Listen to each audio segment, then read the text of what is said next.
For years and years and years and years and years, we have wondered what exactly is out there, out in space. And as time goes on, we find more and more things. We find our own solar system, and we've defined galaxies and such. And now we have discovered 8 new planets that orbit their sun the exact same way that our 8 planets do revolve around our sun in the solar system.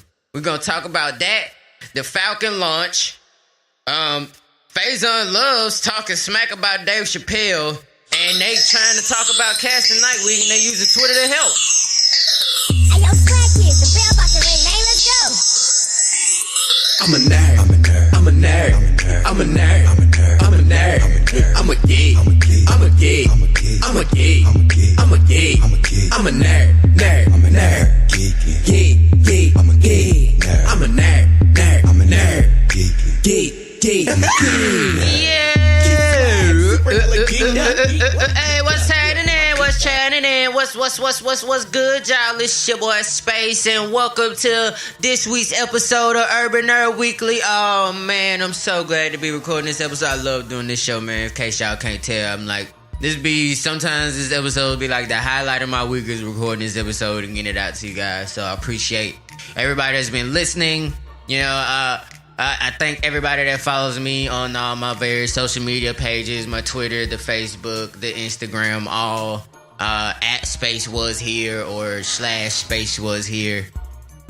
I appreciate you guys on there for listening in and just checking out the show. And I'm gonna go ahead and get it right into it, man. And don't forget to check out spacewashere.com and join the email list if you like what you see. But this week on Urban Nerd Weekly, I gave y'all a little preview just a second ago, but you know, we're gonna talk about the Falcon launch. I teased that at the end of the last episode because I was looking up information about the Falcon launch actually while I was recording the episode, but I didn't want to say anything I didn't get a chance to get some good research on. But we're gonna talk about that in a second. First, let's talk about what could probably prompt a millionaire like a guy like Elon Musk and many others, including the people who probably fund NASA and all those other government-ish type projects, because, you know, NASA isn't actually a part of the government. Did you know that? I didn't know that until like 2 years ago. They're not. Anyway, first things first. There are 8 new planets, 8 new exoorbital planets. Exoorbital means just outside of our orbit, or the gravitational pull of our sun, but it is the first solar system to have 8 planets like that they're like Earth size, and they're just like, it's just like our solar system. There's 8. We used to have 9, but they don't count Pluto as a planet anymore.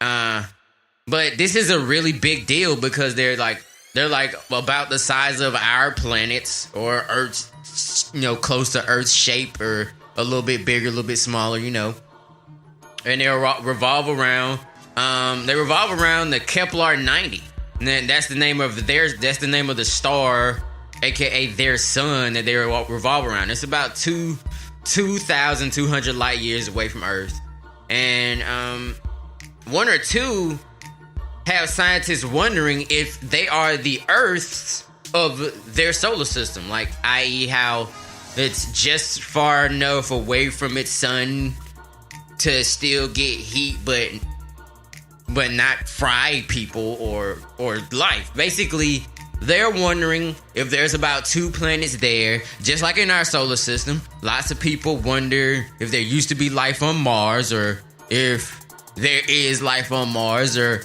if we could be the life on Mars, and there's about 2 planets in their solar system that basically are the Earth and the Mars of their solar system. And,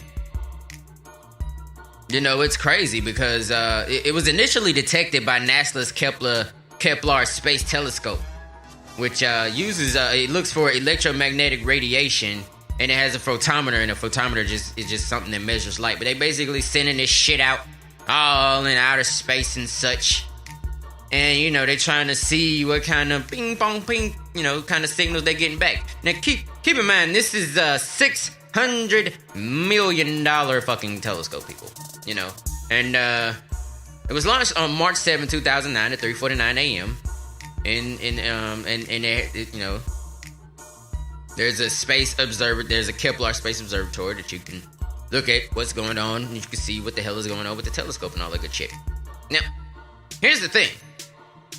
NASA is the one whose signals are what detected these planets. However, it was Google who used one of its many algorithms to sift through NASA's data, and they're the ones who actually discovered the two planets that are in question. This is the first time any star system has had as many planets in our solar system, as well as the fact that two of them could quite possibly currently do, or in the future, or possibly did at some point, sustain life.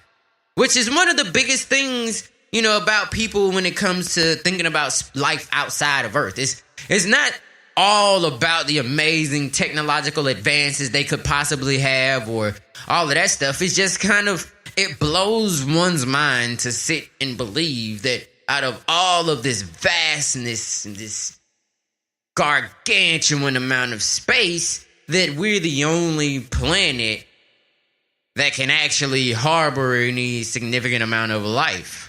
It doesn't seem possible. But, that's just me going off on tangent.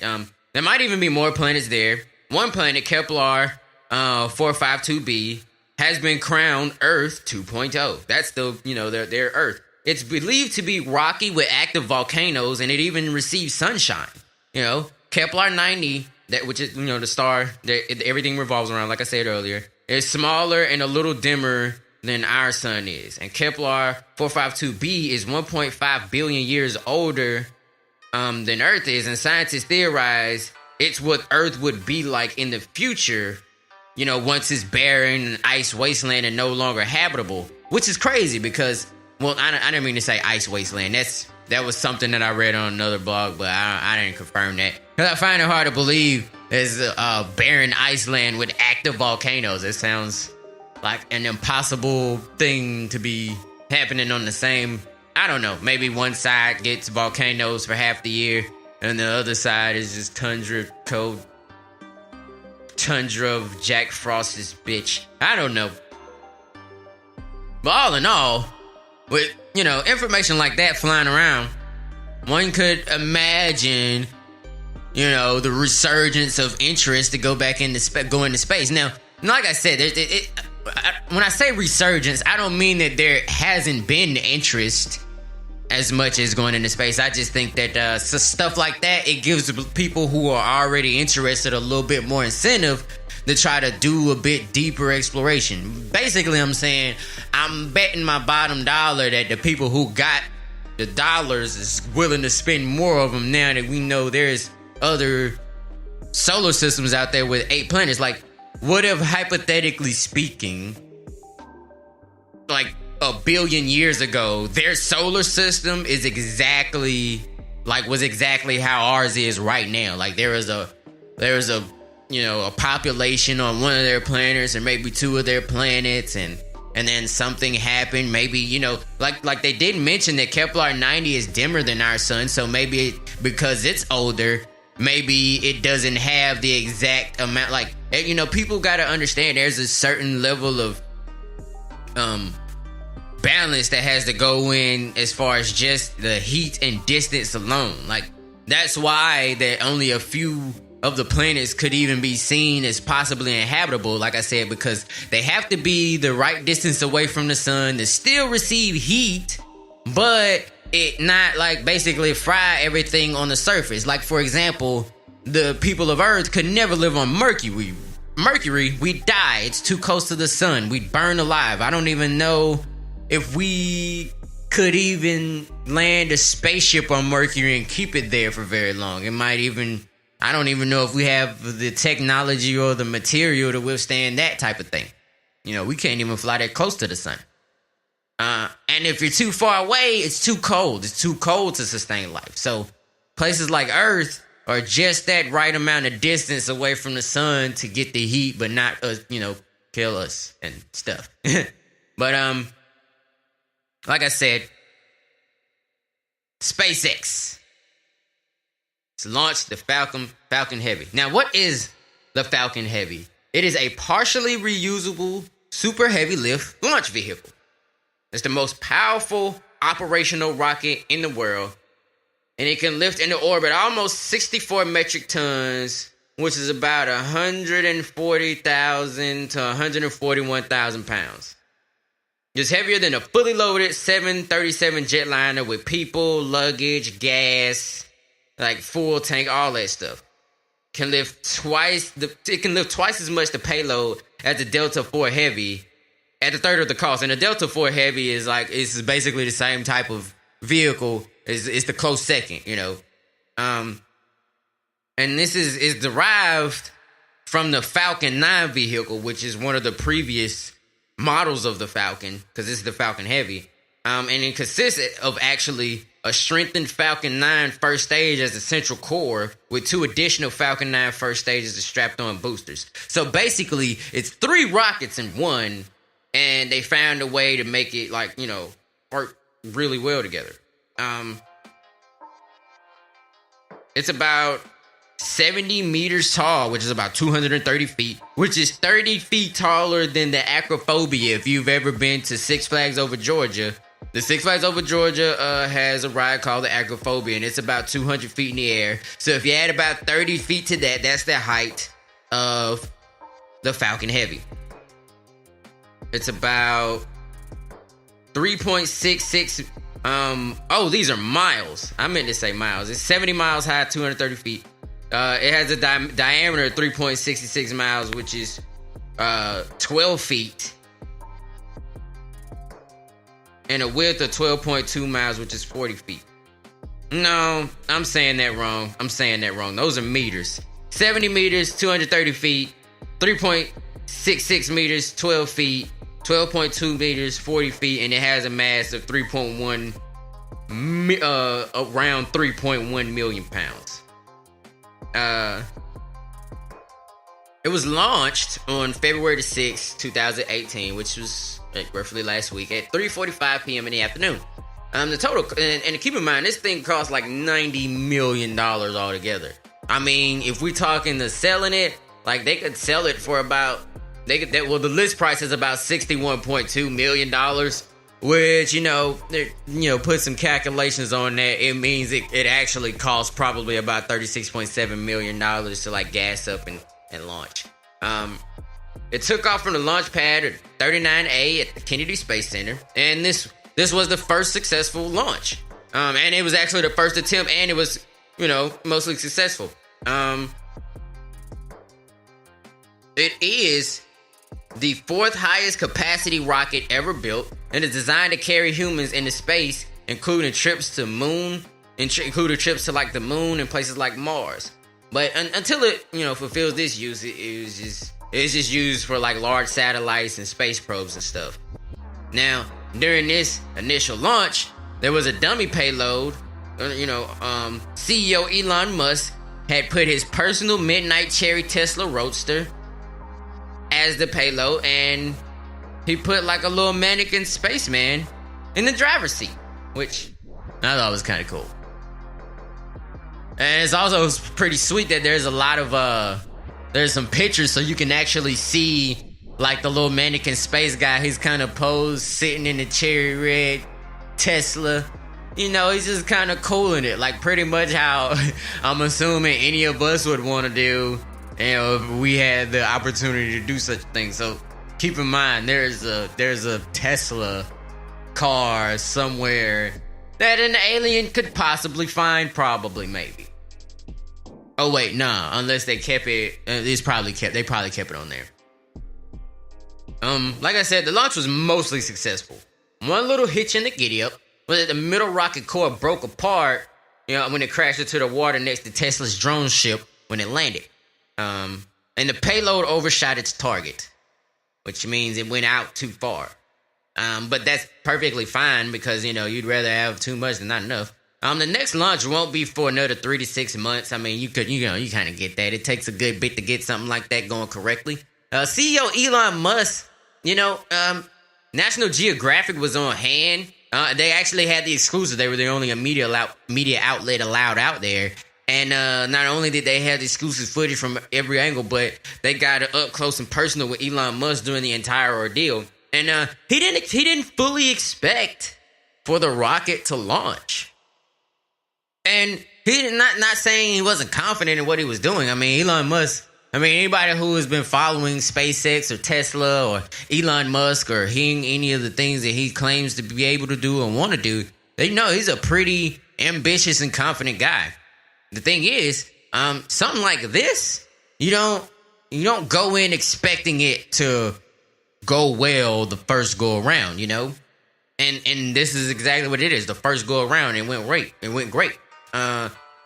Like I said, National Geographic had the exclusive. They got all the footage of the event, And he had such shock. They captured all of his shocking reactions. You know what I'm saying? When the rocket was launching, everybody's look at this is smoke and this. Ooh. And I'm not making fun of the people there because that's exactly how it would have been. My name is Spayce. If I was there, I'd have been like, Mama, look at the big rocket ship. It's going into space. Is cool. But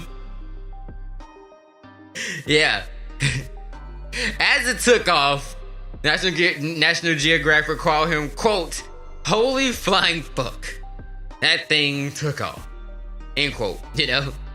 As the rocket propels further skyward, Musk looks and points at the rocket along with the crowd and exclaims, "That's unreal."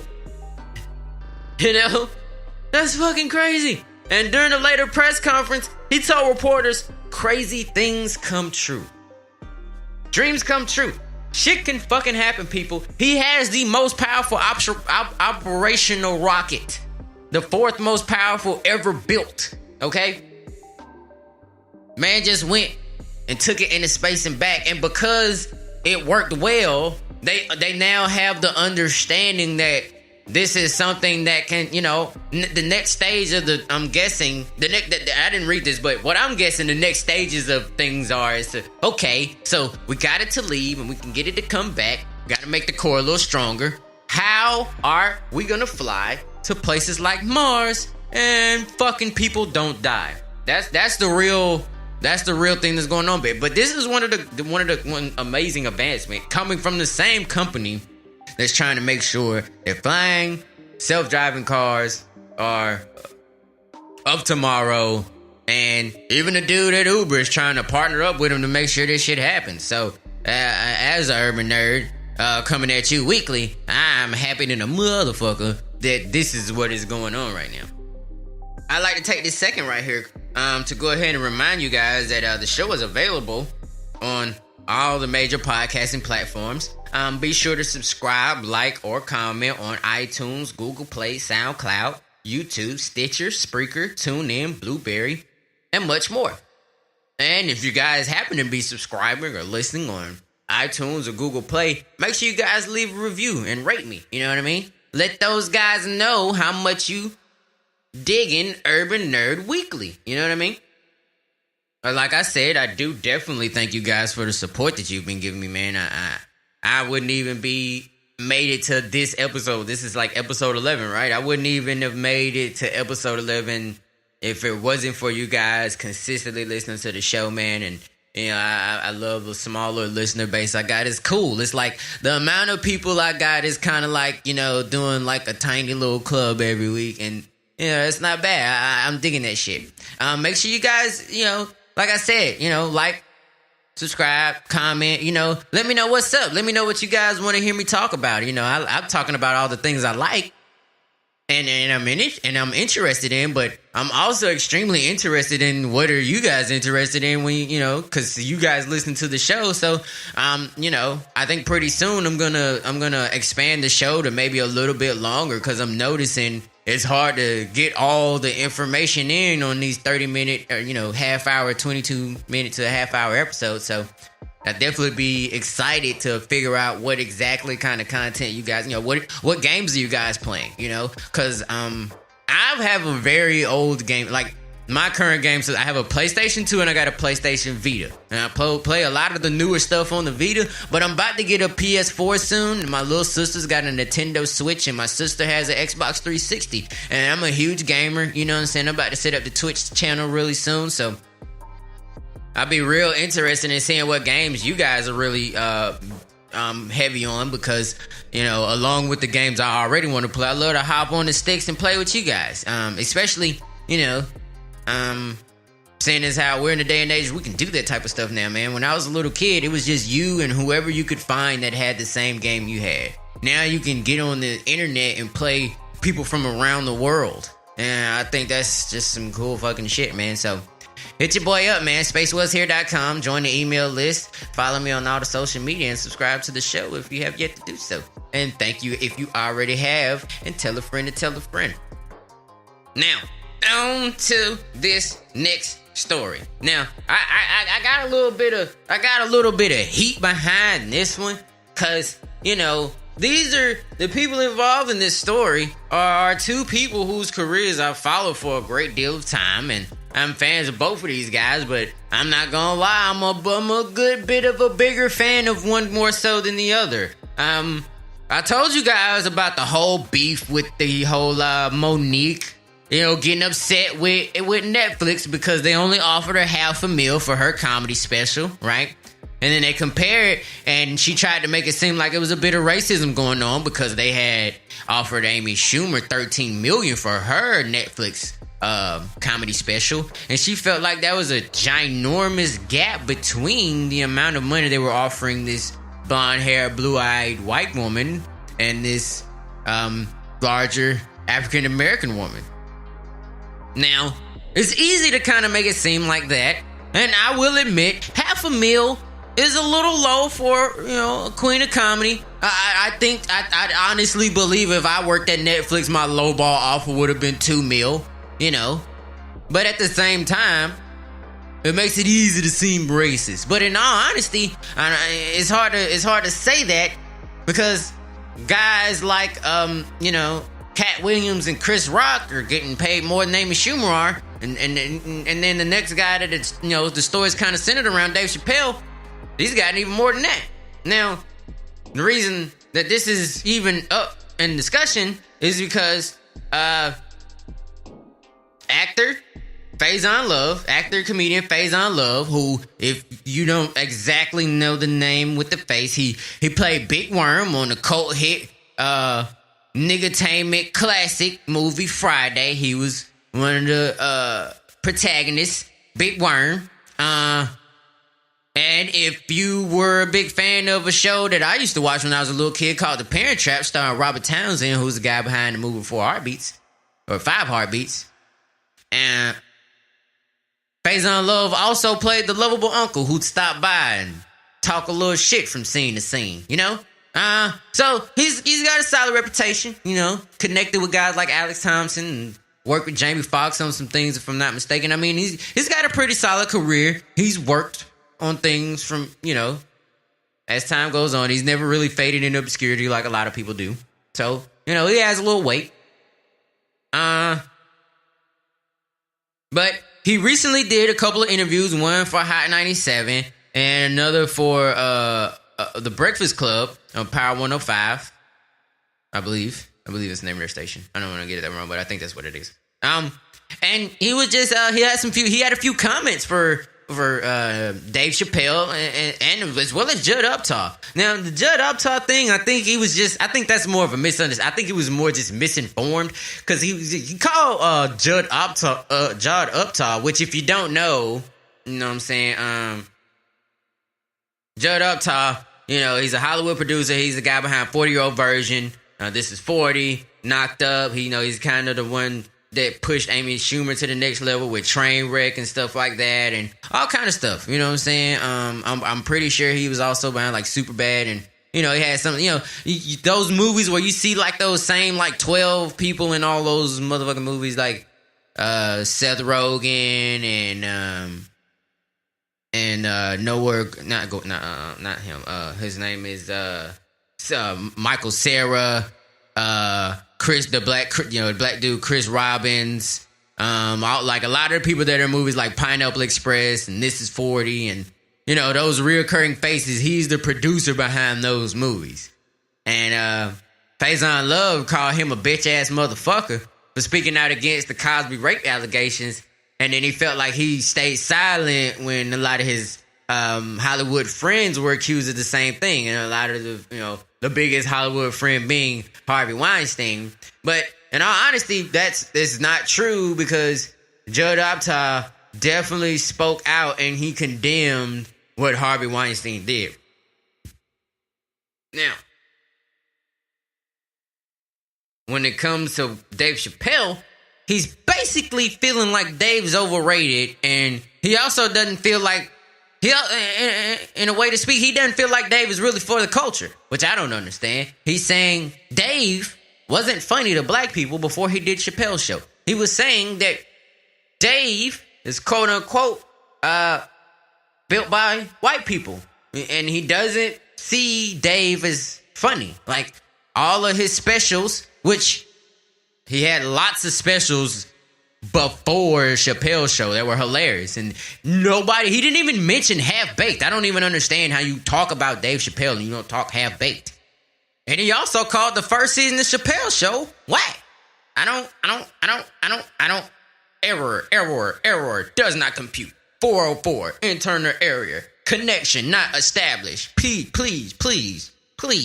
Nigga, how the fuck can you say the first season of Chappelle's show was whack when the whole reason the second and third season was so successful is because the first season was so fucking fire?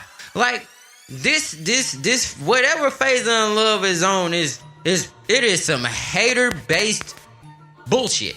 I'm sorry, but he's being a real hater McGator right now. He's a real Jelly Shelly. You know what I mean? He's saying that, you know, Kevin Hart is the king of comedy and not Dave Chappelle. First off, no one was having a conversation about who the fuck the king of comedy is right now. It ain't but one king of comedy, and that's Richard Pryor, and that nigga is resting in peace right now. So, when it comes to this singular king talk, that's the only one. Now, even when there was a brand of kings of comedy, it was still four of them. And rest in peace to one of them, Bernie Mac. But even then, it was four of them, and amongst them, nobody was sitting there trying to be like, well, who's the real king out of the kings of comedy? Nobody gave a fuck. It was about who's funny as hell right now. You know what I'm saying? And nobody's debating Kevin Hart. Like, nobody's even talking about these two guys in the same conversation because they controlling two whole different lanes right now. You know what I'm saying? Kevin Hart is the Lil Wayne of comedy right now. He's the man on top and has been holding down his reign for quite some time now. You know what I'm saying? Dave Chappelle is like, you know, he like T.I. You know, he drops shit whenever the fuck he feel like it. We all love that shit. He go do back whatever he feel like doing for a little while, then he drops some more shit on the nigga. You know what I'm saying? That's apples and oranges, my nigga. So you really trying to get a whole nother conversation started to kind of cover up for the fact that you're talking out your ass right now. And I don't really give a fuck, you know, how you feel about it. I mean, I'm sure he ain't gonna ever hear what the fuck I say, but on the off chance that he do, he can know from the bottom of my heart, I don't give a fuck. Because you know, you trying to do the same shit that Monique is doing by going near people like that. Because now that we got this out, we can definitely say that, you know, it ain't got nothing to do with skin color, because Dave Chappelle got $60 million for his Netflix deal. So, first off, he done got paid way more than Amy Schumer did as a black man. And clearly race wasn't an issue or a factor in that.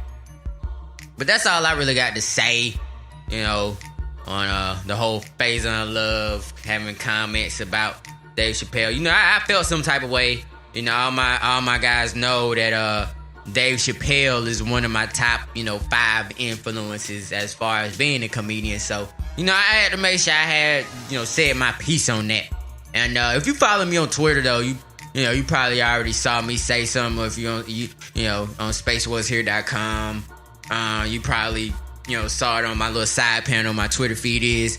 Speaking of which, Also, I'm sure people who are already on spacewashere.com, you guys know I got a song I got a parody song coming out real soon. I got a new parody coming out real soon. I'm gonna drop one this week on Thursday. I got one that soon coming out, and then I got another one that I'm just kind of waiting on a couple of little loose end things to get tied up on, and I'm gonna drop that one on y'all real heavy. But I also got a little cool little parody. I got, I do parody freestyle, parody songs. So, be sure to be logging into spacewashere.com so you can get that as soon as it come out.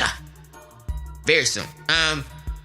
Also, I got another podcast coming up with a partner of mine named Leisha. We got a podcast called In the Cut with Leisha and Spayce, and it's gonna be mostly about music and culture and some of technology. Well, I'm doing mostly technology. It's really a lot about music, culture, fashion. A lot of that popping shit that's going on right now. I don't like to talk about all that on Urban Nerd Weekly because it's too many topics with that stuff alone to put in here. I just try to stick to my nerdy verse over here, and I'm digging it. But you guys make sure you stay on the lookout for that, and updates will be available about that, especially on my Instagram, because me and Alicia on Instagram real heavy. So if you're on Instagram, you make sure you follow her at yes_Leisha. You follow me at Spayce Was Here, and you also follow my boy Von Roberts, who is the host of Keeping the G podcast, a fellow comedian out there in Cali doing his thing. Make sure you go follow him and check out his show, man. I be listening all the time. That shit be going in. He got some provocative topics. You guys should really check it out. Last topic of the day, Nightwing. Now, the director of Nightwing has gone to Twitter to get help when it comes to casting Nightwing. Now, for those that don't know, for those of you out there who are, maybe you're a novice level nerd, or maybe you're a different kind of nerd. Maybe you're not into comic books, but you're fucking with the show, you're fucking with your boy Spayce. I don't know why I did that. But yeah, for those that don't know, Nightwing is a fictional comic book character whose real name is Dick Grayson. He's an orphan whose family, and keep in mind, I wrote this before the show because I don't want to sit here and try to memorize it, because it always fails me to memorize stuff perfectly when I'm recording a podcast, because I'm usually thinking about so much of shit that I want to talk about that I try to fit in what's right. But I wrote this all freehand, and I just now starting to realize it sounds like I just copied Wikipedia. But anyway, Nightwing is a fictional comic book character whose real name is Dick Grayson. He is an orphan whose family died in a tragic circus incident. He's a Romanian ethnicity, and after being taken in by billionaire Gotham resident Bruce Wayne and discovering the secret of Batman, Grayson donned his own crime-fighting costume under the moniker Robin, aka the Boy Wonder. After years of training and fighting alongside Batman, Robin began to grow up. During his adolescence, he stepped a little outside of the Batman and Robin reign and became the leader of a ragtag group of fellow underage vigilante crime fighters known as the Teen Titans. After his tenure there, Robin ventures back to Gotham to assist the Big Bats on a mission that he needed his help with real bad. Soon after this, his transition into manhood is pretty much complete, and with his newfound adultness, he rebrands himself as a non-Cape Crusader, Nightwing.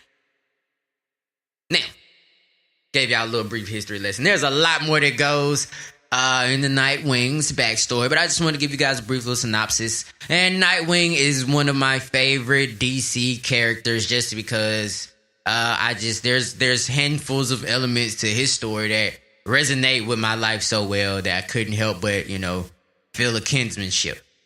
However, a live-action film about Nightwing is in the works, and director Chris McKay, who also directed Lego Batman, and he co-directed the Lego Movie, co-directs Robot Chicken, Moral Oral, and Titanium Maxim on Adult Swim, which all of those shows I love except for Titanium Maxim. Can't say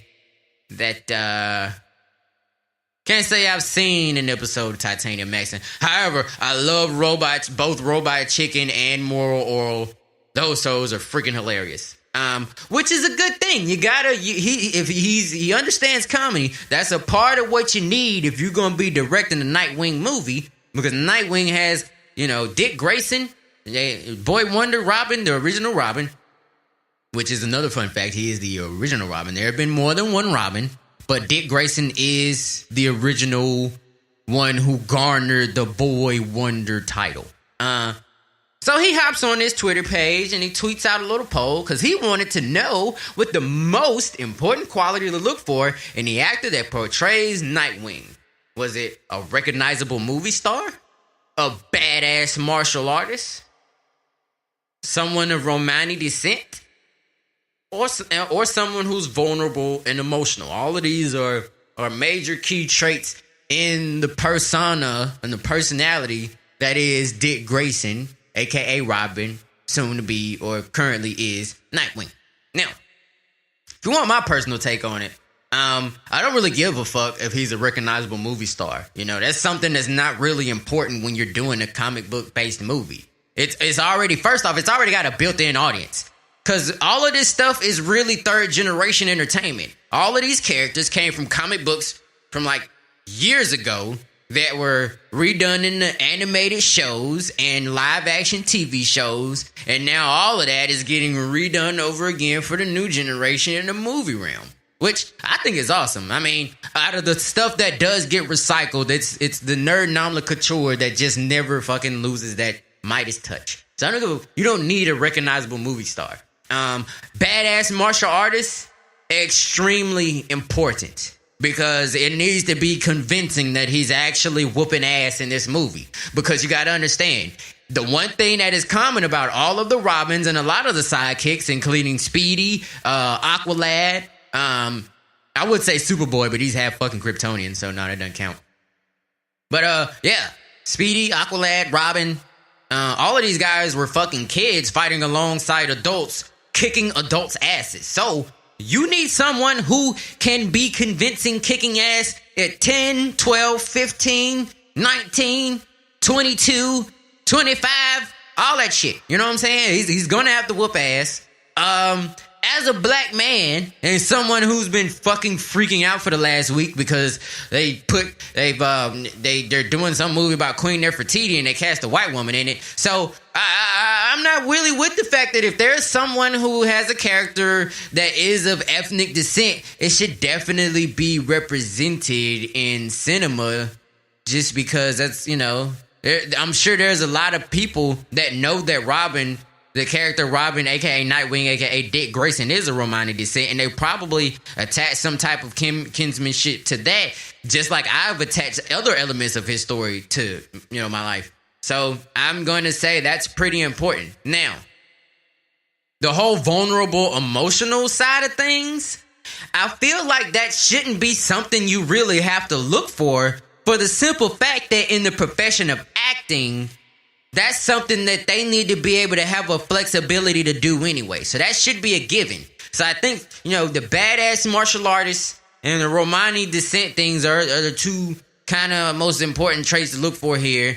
And, if worst comes to worst, Hollywood will probably do what they always do, is they'll find someone that kind of sort of looks like they can pull off the lie of being 1/16 of whatever ethnicity they want to call it. And if he can whoop some ass, no one's gonna question a thing. But I'm definitely hyped about getting this movie seen. He's not rushing it, which I'm happy about. I like it when they take their time and they do the movie right so that we can fully enjoy it and all that stuff. You know what I mean?